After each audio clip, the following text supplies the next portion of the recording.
Hey everyone, I'm Angela Williams. Ever wondered what it's like to own a mansion, only to be treated like a servant in it? That's my life. But trust me, things are about to get very interesting. Living in a sprawling Victorian mansion on Martha's Vineyard sounds like a dream, right? Except when you're secretly funding your family's lavish lifestyle and getting treated like yesterday's trash in return. At 27, I'm a successful real estate agent by day and an invisible daughter by night. Angela, didn't I tell you to use the service entrance? We have guests coming. My mother, Eleanor, snaps from the grand staircase. This is her new favorite refrain since marrying Richard 3 years ago. The same mother who used to cuddle me during thunderstorms, now acting like I'm unworthy of stepping into her precious foyer. But Mom, I bite my tongue. She doesn't know. None of them do. My grandfather left me everything. The mansion, the properties, the fortune, all in secret. He knew how money changes people, and looking at her now, he wasn't wrong. Darling, is Marcus joining us for dinner tonight? Richard's smooth voice slithers into the room as he adjusts his Rolex, probably bought with my money. He's been asking about you, he adds, flashing a smile that makes my skin crawl. I'm not interested in your business partner, Richard. Watch your tone, young lady, my mother snaps. Behind her, my stepsister Madison smirks from behind her phone. OMG, Angela, she snickers. Not everyone can marry to money like Mom. Some of us have to settle. Her fake sympathy makes me want to scream, if she only knew. Later in the kitchen, Sarah, our housekeeper, who feels more like family than anyone else here, slips me a coffee.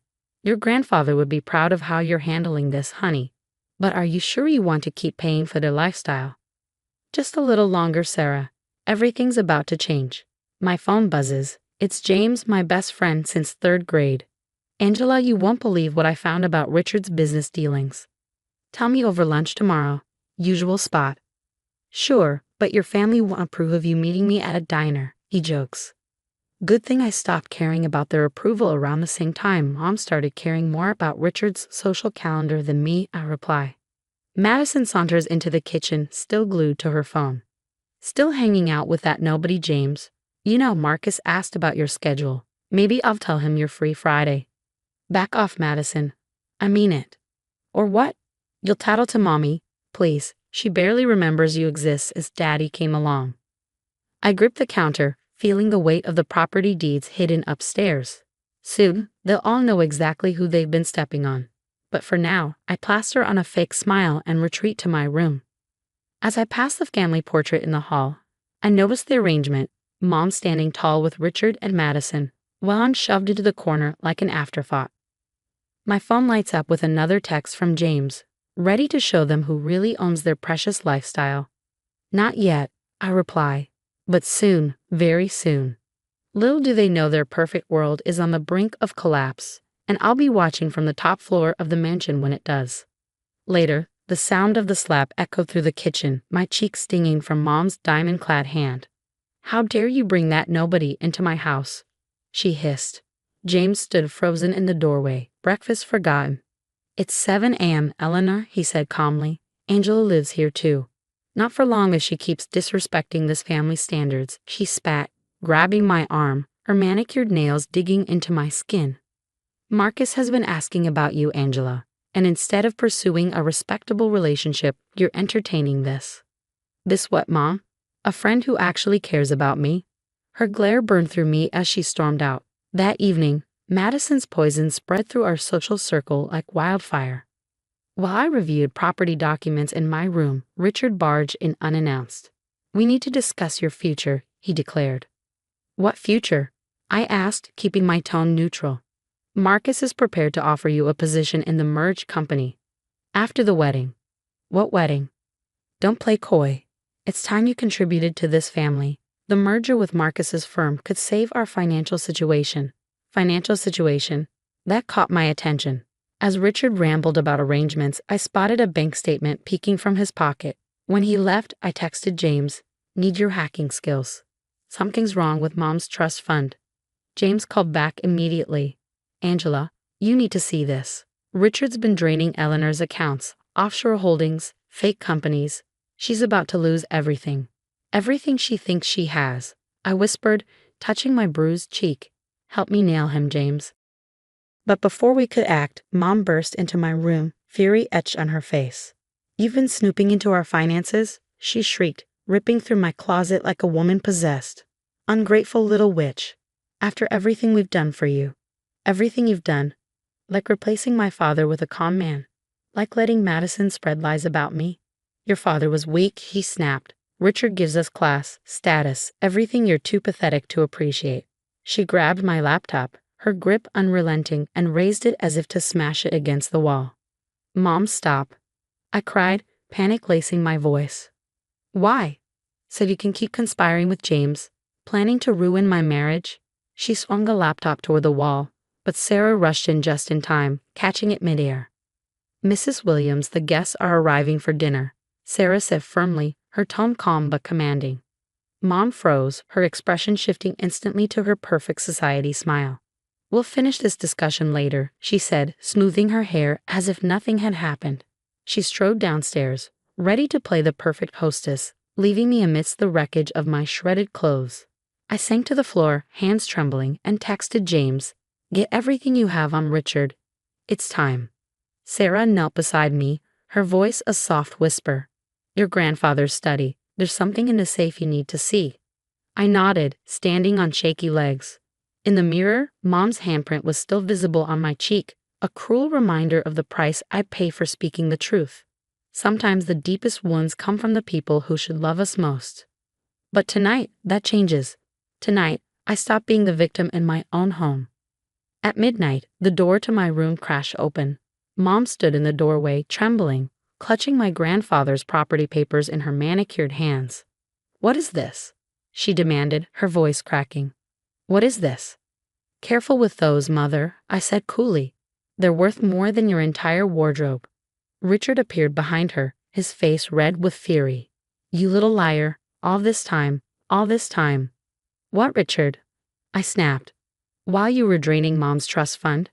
While you were pushing me to marry Marcus to save your pathetic business?" Madison stormed in, phone in hand, ready to record the drama.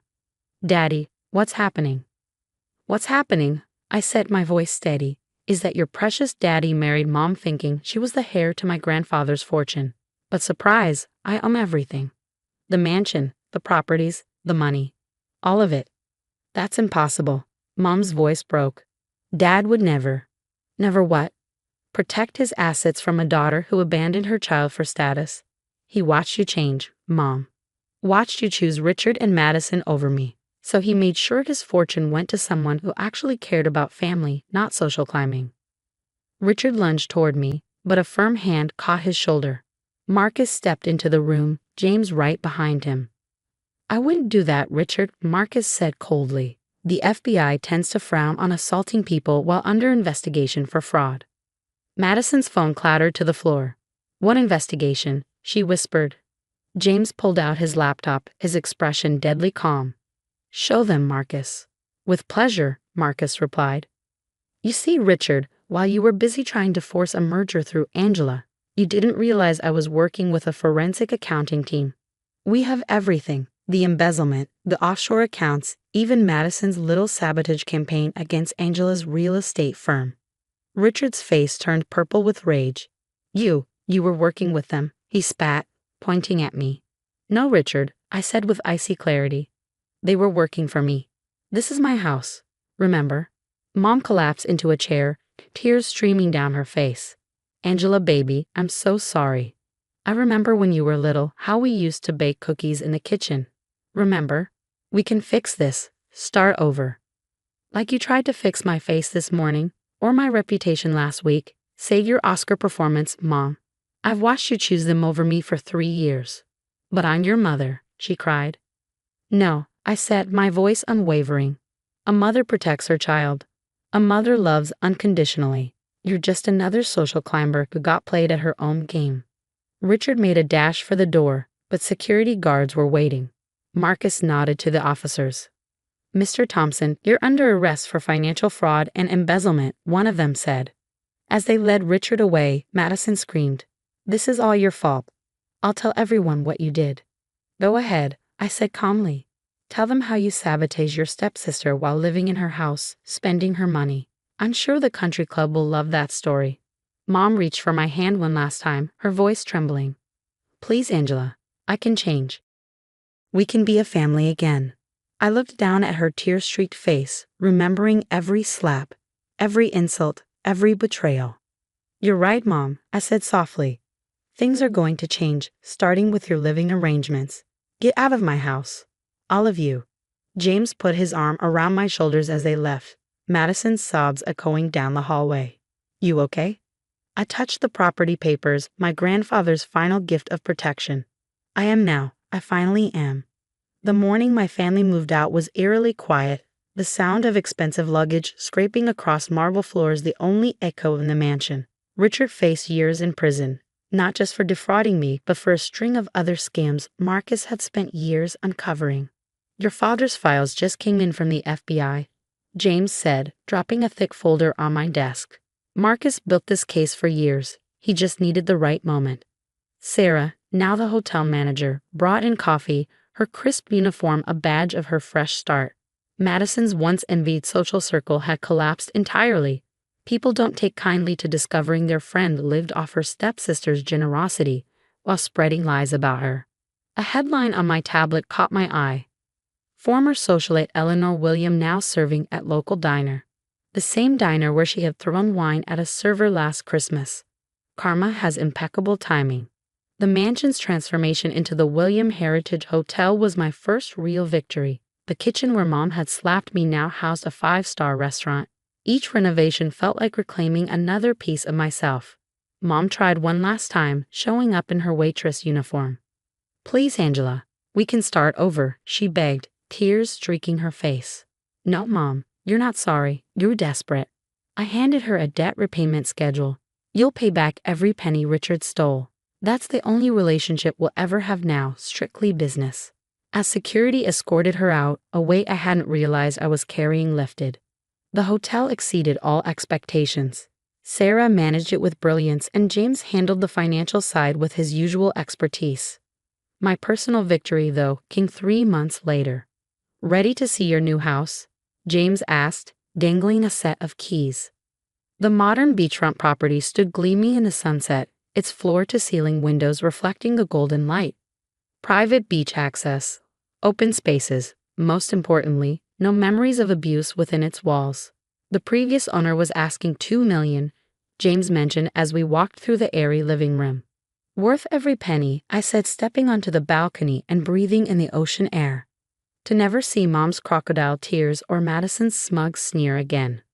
Sarah joined us later, a bottle of champagne in hand. We toasted in the bright, welcoming kitchen, raising our glasses. To karma, she said. To fresh starts, I added, watching the waves crash against the shore. My phone buzzed on the counter, a missed call from Mom. I didn't bother checking it. Some people don't deserve second chances. The next morning, the paper featured 2 stories. The soaring success of the William Heritage Hotel and Richard's extended sentence for additional fraud. I read both from my beach chair, the sound of waves lapping against the shore, finally at peace in a home that was truly mine. No toxic family, no manipulation. Just me and a life I built from the ashes they tried to bury me in.